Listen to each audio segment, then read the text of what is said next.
Hey everyone, and welcome to our analysis. Today, we're unpacking a really brilliant, biting piece of satire. We're going to dive deep into the popular comedy sketch Battle, Con, Serve vs. Media. Now, what's so fascinating here is how this sketch uses wild exaggeration and a mock interview format to hold up a very revealing mirror to modern news broadcasting. It's a fantastic piece of source material because it hides these deep socio-political critiques right inside rapid-fire comedy. We've distilled the core arguments of this material into this explainer so we can see exactly how the creators deconstruct the news industry. All right, let's jump right in.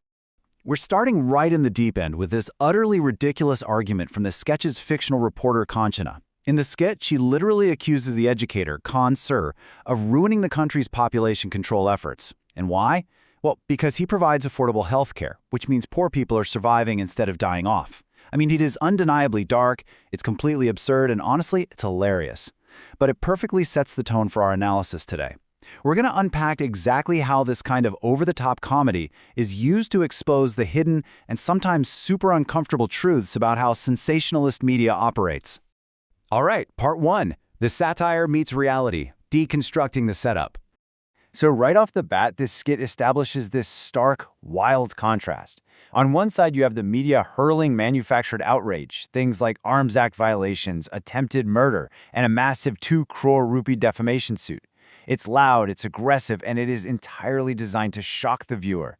But then, you have the ground reality. As defended by the actual people in the sketch, the reality is simply affordable education that helps students pass difficult exams and cheap healthcare that actually saves lives. This skit immediately highlights this massive disconnect between what the media shouts about at the top of their lungs and what's actually happening on the ground. Moving on to Section 2, Absurdity of Media Logic, the healthcare argument. Let's look at a clear, objective public good from the source material. Ultrasounds provided for just 250 rupees, down from the usual 500. That is a massive help to the community, right? Yet, in the media spin, the reporter is so desperate for a negative angle that she literally argues saving lives harms the nation's demographics. It's such a brilliant, dark comedic beat because it exposes the total lack of empathy you sometimes find in sensationalist reporting. It shows how controversies are just manufactured out of thin air solely to keep the audience outraged and glued to the screen. Okay, part 3, the price of integrity, bribes and sellouts. 107 crore rupees. That's over 107 million. In the sketch, the reporter brings up a rumor that Con Sir was actually offered 107 crore to just abandon his coaching institute. Now, Con Sir corrects her. He points out it was actually 17 crore. But the real punchline is why he rejected it. He looks right at the reporter and says that if he had met her earlier, he might have actually taken the money. Why? Because observing her taught him that a person's integrity can be bought and sold. It's a huge moment. It contrasts the educator's dedication to his students with a media landscape where integrity is treated like just another item with a price tag. And that leads directly into this jaw-dropping moment. Con Sir accuses the media of being so corrupt that for the right price, they'd spend cancer as a positive thing. And immediately proving his point, the reporter snaps into this intense, breaking news anchor persona. She literally argues that chemotherapy has benefits because going bald saves you money on shampoo and conditioner in these expensive times. It's a hilarious, biting moment. But beneath the laughter, the sketch is making a super serious argument. A fully sold-out media will abandon all moral responsibility and spin absolutely anything, no matter how destructive, if it benefits their bottom line. Up next, Section 4, the Pakistan comparison distraction, deflecting from domestic issues. You know, you really have to ask, why always compare ourselves to a struggling neighbor? Why lower the bar? Throughout the middle of the sketch, every single time the educator tries to bring up a genuine problem within the country, the reporter instantly shuts him down by shouting that things are worse in Pakistan.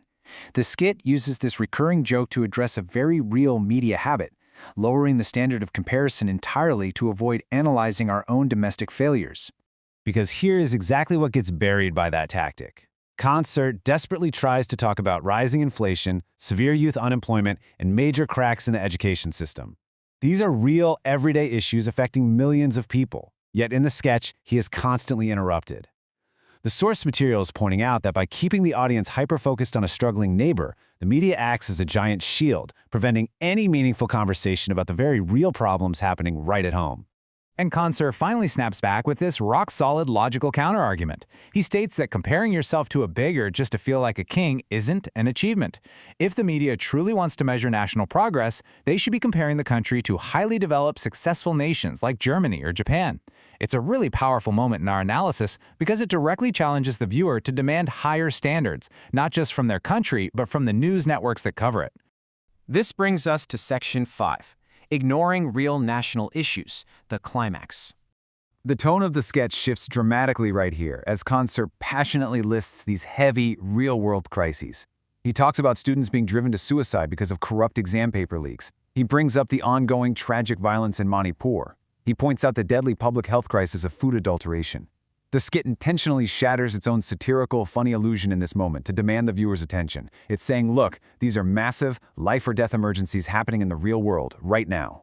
Which brings us to the core thesis of the whole explainer. On one side, you have the media obsessing over stirring up religious identity politics, aggressively interrogating whether his real name is Faisal Khan or Khan-sir.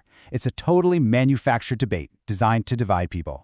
And on the exact opposite side, you have the actual tangible crises, the paper leaks, the violence, the public health emergencies that they are completely ignoring. The sketch argues that sensationalist media actively distracts the public with trivial identity politics so they don't look at the fires burning in their own backyard. All right, our final section, Section 6, Redefining True Patriotism. The host character delivers this incredibly impactful concluding thought. When the reporter accuses him of only pointing out the bad things and not being a true patriot, he fires back by completely reclaiming the idea of patriotism. He argues that blind, unthinking praise doesn't help a nation grow at all. True patriotism, according to the sketch, is having the courage to look at your country's flaws, point them out, and demand better. It transforms patriotism from just a static label used by the media into an active, constructive, and sometimes highly critical duty of every citizen. So that leaves us with a pretty heavy final question to ponder. This entire explainer has been based on a comedy sketch, but the real-world critique hidden inside those jokes is razor sharp. As you look at the media landscape around you today, ask yourself, are you getting the truth or are you getting the 250 rupee ultrasound spin? Are we allowing manufactured debates to completely distract us from the issues that actually shape our nation's future? Thank you so much for joining me to unpack this fascinating source material. Stay curious, keep asking those tough questions, and I'll catch you next time. Hello, welcome to guys watching to India Media Story. Anchina Om Kashyap and Concert watching to for story. Thank you for YouTube. This last participate this small reel. So not mass content is my content. Thank you guys and subscribe more.